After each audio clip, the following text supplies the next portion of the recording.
She had already changed the locks, blocked the calls, saved the messages, told her friends she was scared. But fear doesn't always look urgent. Sometimes it looks like overreacting. Sometimes it looks like he just needs time. On that October afternoon, she was home alone. He knocked, and within minutes, a young woman who had done everything right was gone. The terrifying question is this: how many warning signs does it take before someone is finally believed?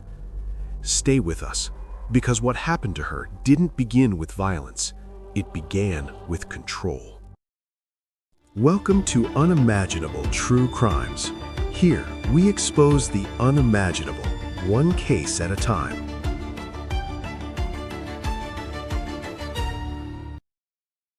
The northeast of England is not known for headline-grabbing violence. It is known for community, for warmth, for people who greet you twice in the same day. In 2016, in the quiet town of Gateshead, life moved predictably, and inside a modest apartment lived Alice Ruggles. She was 24 years old, bright, ambitious, recently graduated. She worked in marketing. She loved her friends fiercely. She had a future that looked stable and hopeful. From the outside, her life was expanding. There was nothing dramatic about it. And that is what makes what happened so devastating. She had met Tremont Dillon while studying. He was charming, confident, serving in the British Army. At first, their relationship looked ordinary. Weekend visits, long-distance calls, photographs smiling at events. No visible volatility, no explosive fights, just the slow build of two young adults navigating distance. But long-distance relationships demand trust, and trust, once strained, can distort into something darker. Dillon was stationed with the Royal Engineers. Military life is structured, disciplined, demanding. Alice remained in Gateshead, independent, building her own life. Friends would later say the shift was subtle. Phone calls that lasted too long, questions that felt more like interrogations, jealousy disguised as concern. But jealousy is often mistaken for passion, and control is often mistaken for love. At first, she brushed it aside. Over time, something changed. Alice felt it. The tone of messages, the insistence on knowing where she was, the suspicion. She ended the relationship, calmly, firmly, and she believed that would be enough. It wasn't. What followed was not immediate violence. It was persistence. Calls, messages, unwanted contact. Dillon did not accept the end. He created fake social media accounts, monitored her online activity, tried to regain access. This is where many people misunderstand abuse. They look for bruises, but control often begins digitally and invisibly. Alice was not passive. She told her friends she was uncomfortable. She changed the locks on her apartment. She documented messages. She blocked numbers. She tried to move forward. She did what society tells women to do: set boundaries, cut contact, stay alert. And still, the fear lingered. In the weeks before her death, nothing outwardly dramatic happened. She met friends for coffee, went to work, made plans. The apartment felt secure. The relationship was over. From the outside, everything looked under control. But control is an illusion when the other person refuses to let go. Here is the contradiction that haunts this case. Alice did everything right. She ended the relationship. She blocked him. She changed the locks. And yet, those actions did not stop what was coming. Because when someone views you as possession instead of person, boundaries become challenges, not warnings. After the breakup, the silence did not come. It intensified. At first, it was what many would consider normal: a message asking to talk, a call late at night, a request for closure. But closure requires acceptance, and acceptance never came. The messages changed. They became longer, more emotional, more accusatory. He questioned her loyalty, her honesty, her character. There were apologies mixed with blame, affection wrapped around accusation. This is how coercive control often begins, not with threats, with confusion. Her phone began to light up repeatedly. Missed calls stacked one after another. When she blocked his number, new ones appeared. Different numbers, different platforms. It felt relentless, not explosive, relentless. And relentlessness erodes calm faster than anger ever could. He created fake social media accounts, monitored her activity, sent messages from profiles that weren't real, watched who liked her posts, who commented, who appeared in photos. To outsiders, it might have looked obsessive. To her, it felt invasive. The kind of invasion that doesn't break a window, but still enters your space. He was stationed in Scotland. She was in Gateshead. Geography should have provided safety, but technology erases distance. Messages cross cities in seconds. Tracking someone's life online requires no physical presence. The illusion of space became meaningless. Alice wasn't passive. She spoke to friends openly, told them she felt uneasy. She changed the locks on her apartment door, a physical barrier, a declaration of independence. She documented the unwanted contact, screenshots, saved voicemails. She was building a record because somewhere inside she understood escalation. Her friends described a subtle shift in her demeanor. Still smiling, still working, still social, but occasionally distracted. Checking her phone and exhaling slowly, silencing calls, explaining, it's nothing. Except it wasn't nothing. It was accumulation, and accumulation builds pressure.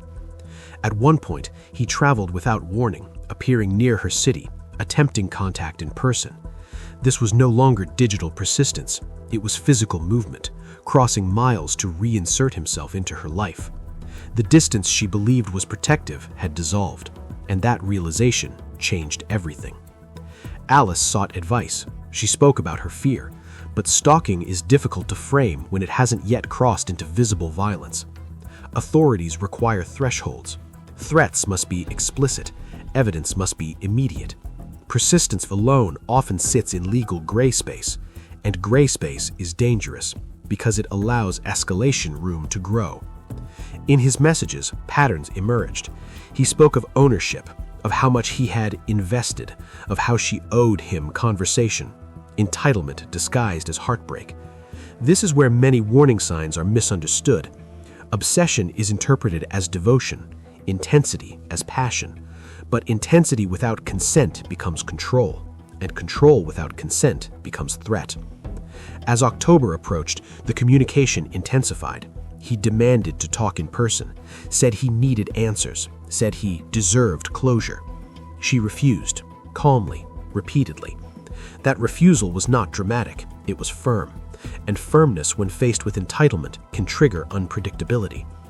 There were no dramatic confrontations in public, no viral arguments captured on video, just messages, travel, pressure, silence from her end, escalation from his. If you had looked at her social media that week, you would have seen nothing alarming. Photos with friends, work updates, normalcy. Because danger rarely announces itself publicly, it builds privately.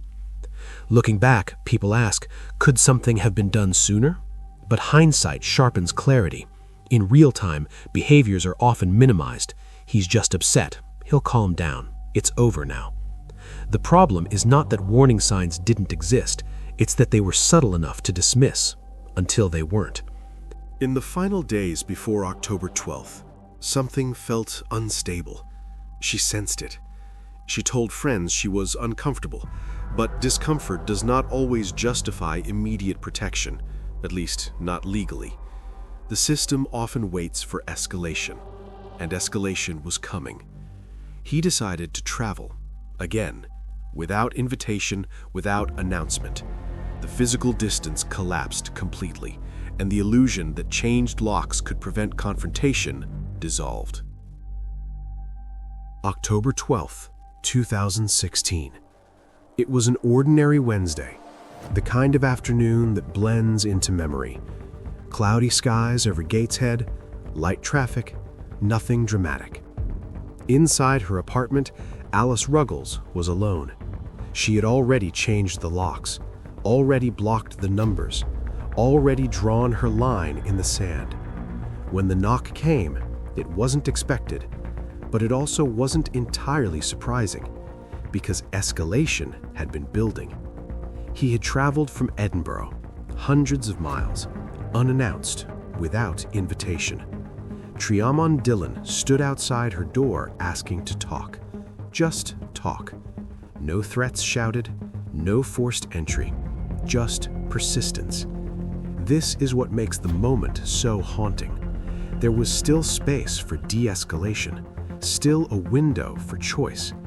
She let him in. The conversation began calmly, at least on the surface. He wanted answers. Why had she ended it? Was there someone else? Why wouldn't she reconsider? She had already answered these questions. She repeated them. It was over. That boundary, once again, was firm. But to someone who equates rejection with humiliation, firmness feels like provocation. What happened next unfolded quickly. There were no dramatic cinematic cues, no music swelling, just a sudden change in tone. The conversation stopped being about reconciliation. It became about control. Control slipping away. Control challenged. Witnesses later described how quiet the building remained. No explosive argument spilling into the hallway. No prolonged struggle. Just minutes. And then silence. Within a short span of time, the situation escalated fatally. There was no robbery, no random intrusion, no stranger danger narrative. This was targeted, personal, intentional. He had traveled with purpose, and once the violence occurred, there was no hesitation. He left the apartment, walked out of the building, returned to his car, as if concluding a conversation. Neighbors went about their day. Traffic passed. People checked phones. Life outside the apartment carried on. That's one of the most unsettling aspects of crimes like this. They unfold quietly, without spectacle, without public warning. Inside one room, everything collapses. Outside, nothing changes. Concern began when she didn't respond. Calls went unanswered, messages unread. Friends sensed something wrong. Police were contacted. Officers arrived at the apartment. What they found confirmed the worst. A young woman who had done everything society advises, set boundaries, documented harassment, sought help, had still been overpowered by obsession. Meanwhile, Dillon was already in motion. He drove north, crossing back into Scotland. Distance again used as strategy. But unlike before, this time digital footprints mattered. Mobile phone data, travel records, surveillance cameras, movement was traceable. And when someone commits violence in a world saturated with technology, escape becomes temporary. Once police identified him as the primary suspect, urgency escalated. Alerts circulated. Officers coordinated across regions. The quiet persistence that had defined the stalking phase was now replaced with rapid investigation. He was located in Scotland days later, arrested without dramatic confrontation. The man who had insisted he only wanted to talk now faced murder charges. As investigators examined phone records and online accounts, a pattern emerged. Months of fixation, fake profiles, repeated travel, monitoring her movements. This was not spontaneous, it was progressive. Each ignored boundary had intensified the need for control, and when control could no longer be exerted digitally, it turned physical. What makes this case so chilling is not unpredictability, it is predictability. The warning signs were present, the escalation was visible, the entitlement was documented. But systems often require violence before intervention, and by the time violence happens, prevention has already failed. If she had refused to open the door, would the outcome have changed? If stronger stalking laws had been in place, would intervention have occurred earlier? If digital harassment were treated with the urgency of physical threat, would escalation have been interrupted? These questions do not rewrite the past, but they shape the future. Because this crime did not begin on October 12th. It began the moment rejection was interpreted as injustice. The knock was not loud. The afternoon was not dramatic. There was no public spectacle. Just one decision, one refusal to accept no, and a young woman who believed changed locks would be enough. Next, we examine the investigation and whether earlier intervention could have prevented this entirely. When officers arrested Tremont Dillon in Scotland, the case shifted from shock to scrutiny. He did not resist dramatically. There was no public spectacle, just handcuffs, a police vehicle, and the quiet weight of what had already happened. But arrest is not resolution. It is the beginning of accountability. Inside the interview room, the tone was controlled, measured. Dillon did not present as chaotic. He did not appear hysterical. That calmness unsettled investigators, because calm suggests planning, not impulse. Under questioning, he admitted traveling to Gateshead, admitted seeing Alice Ruggles, admitted confrontation. The evidence supported it. Phone records, train routes, vehicle tracking, digital footprints rarely lie. Investigators uncovered months of obsessive behavior, fake social media accounts created to monitor her, repeated attempts to bypass blocks, travel records aligning with prior unannounced visits. Patterns, clear patterns. This wasn't a sudden emotional collapse, it was escalation, and escalation leaves traces. But as details surfaced, another question emerged. Had enough been done before October 12th? Alice had reported concerns. She had documented harassment. She had changed locks. Friends knew she was uneasy, yet no formal protective order had been in place, no immediate arrest, no mandated intervention. Because at that stage, the behavior lived in legal gray space, persistent, disturbing, but not yet violent. And the system often waits for violence. At the time, UK stalking laws existed, but enforcement required clear thresholds, explicit threats, physical intimidation, direct harm. Digital monitoring, repeated messages, and emotional pressure can be dismissed as relationship fallout, especially when framed as heartbreak rather than control. This is where betrayal becomes structural, because the warning signs were present, but presence does not equal prosecution. In 2018, Dillon stood trial. The courtroom was sober. No theatrical outbursts, no dramatic twists, just evidence. The prosecution outlined months of coercive control, jealousy disguised as love, persistence disguised as devotion, travel framed as reconciliation. But beneath it all was entitlement, the belief that he deserved access, deserved conversation, deserved her. The defense attempted to reframe the narrative. They highlighted emotional distress, mental health strain, the breakdown of a relationship. But context does not erase responsibility, because emotional turmoil does not justify lethal escalation, and rejection does not constitute provocation. Dillon was convicted of murder. He was sentenced to life imprisonment with a minimum term of 22 years. The court recognized the stalking, recognized the escalation, recognized coercive control as a precursor to violence.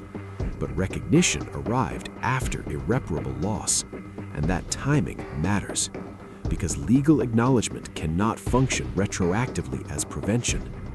In the aftermath, public debate intensified. Could police have intervened earlier? Were warning signs minimized? Did digital stalking receive the seriousness it deserved?